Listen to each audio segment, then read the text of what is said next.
In 1996, 21-year-old Ricky Kidd's freedom was taken from him after he was convicted of 2 counts of first-degree murder. He was sentenced to life in prison without parole. But Ricky always maintained his innocence and spent over 2 decades fighting to regain his freedom. After 23 years in prison and many denied requests for an appeal, he was finally released in 2019. The prosecution dismissed the charges. Today, he's here to tell us what he's been doing with his newfound freedom. Take a look. February 6, 1996, I was 21 years of age. I was living a life, living my life, living with my girlfriend. It was just another day for me. It was just another day, as it would be for anybody. Unbeknownst to me at the time, on the south side of Kansas City, a double homicide was taking place. Shockingly, days later, police surrounded my car as I was leaving my apartment with guns drawn, and they arrested myself. I fully cooperated, she fully cooperated, and then they released us. I ended up being convicted on 2 counts of first-degree murder and 2 counts of armed criminal action. They sentenced me to 4 life sentences without the possibility of parole for a crime I did not commit. I thought, where's the evidence that I was actually guilty of this crime? And the next 23 years for me was a hellhole. We're being offloaded from the bus. We're handcuffed and shackled. And one of the guards greet us with the salutation of welcome to hell. That hell for me was being in a place surrounded by barbed wire, electric fence, concrete and steel. That hell for me was being surrounded by other individuals who were actually guilty of their crime.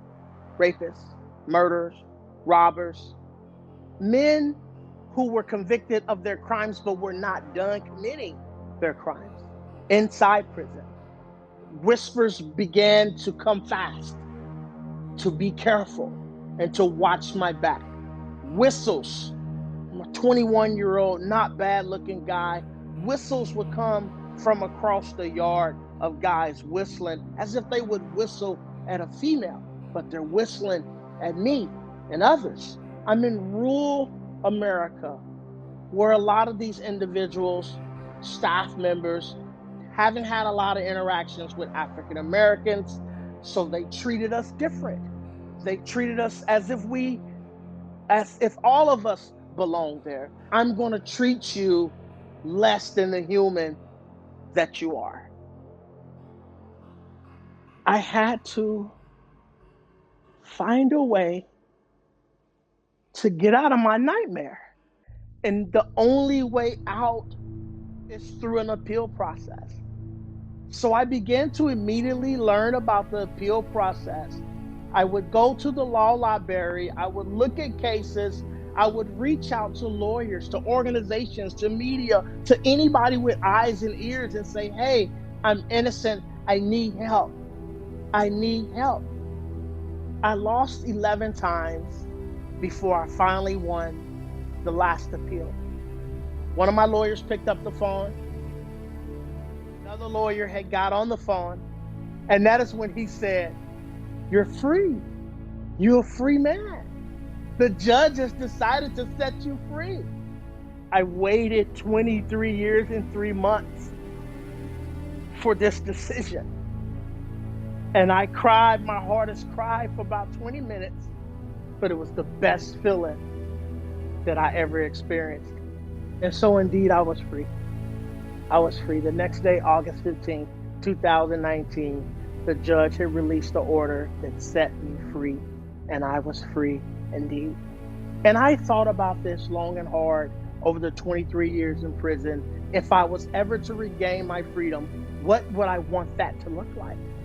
And I knew that I wanted to roll up my sleeves, that I wanted to become involved in raising awareness about wrongful convictions.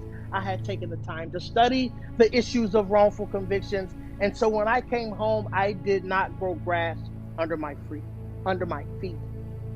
I began hopping on planes, crisscrossing the country, sharing my cautionary tale of broken justice, and having people to listen and understand some of the complexities and nuances surrounding wrongful convictions.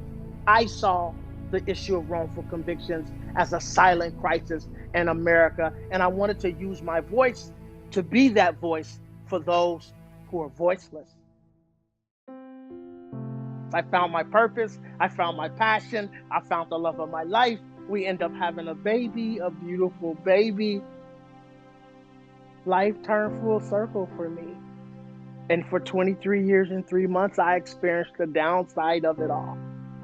But in a moment, in the signature, in a 107-page order from the judge, it all turned around. And now I'm experiencing the upside of life. So you get arrested, and did you go to trial or did you take a plea? It was trial. It was definitely a trial. Because yes, sir. Why not go to trial? Because if you're facing double murder, I'm sure they're not offering you a plea to begin with, right? No, there was no opportunity for a plea, nor would I have taken a plea. I expected the verdict to be not guilty and that I would go home.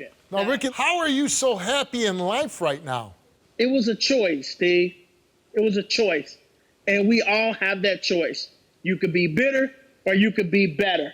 I made a conscious choice to be better. But let me be very clear, because the question comes up, Ricky, are you or were you angry? And the answer to that is an emphatic yes. What you're seeing right now, that's my anger channeled into passion. After 21 years, did you get hard? You know, did you get an edge on you after 21 years? I did. You have to become tough. That's my point. Like 21 years, I don't know if you're walking through there being soft. You can't. Can we have an honest moment? Because you can't. You're either the prey or the predator. So now your lawyer made us a tape, and we're going to watch that now. I'm Sean O'Brien, professor at UMKC Law School.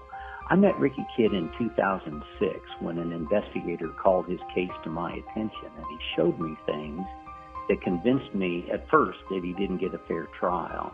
And later, as I dug deeper, I came to believe, actually I came to know that he was innocent. I led the investigation, I wrote all the briefs, and I conducted the hearing that set Ricky free. Not until 2019. That was 14 years after I had stepped into the case. To understand my relationship with Ricky, you need to know that we lost this case many times before we finally won. And so I'm proud of Ricky because of the grace and the resilience that he showed in the face of defeat over and over and over. It's kind of funny because each time we lost, I was trying to be strong for Ricky, and at the same time, he was trying to be strong for me, and I think that's how we got through this together. I mean, I truly was worried more than once that the system was going to let an innocent man die in prison, and I think he was worried too. And so I'm really proud of Ricky, that he's been able to resume his life, reconnect with his family, and be a model for others. I know that he's up to it because the darkest days are in the rearview mirror. I can't tell you how proud I am of Ricky and, you know, the special bond that we're going to have for the rest of our lives. He is a once-in-a-lifetime experience, right? An amazing person that you meet once. There's only one Ricky Kidd. And I think that when somebody goes through an experience like that, you let it define you or you define it. And I think Ricky has done a really good job of defining it. You know, he is resilient, and what he truly stands for can be an example for so many other people. We don't often get to choose our difficulty or challenge, but we do get to choose how we respond to that difficulty and challenge. That we do get to do. And that's what I hope my life and my journey has reflected or will continue to reflect upon the individuals who learn about my story, that we get to decide how we respond to life difficulties and life challenges. I couldn't said it any better, my friend.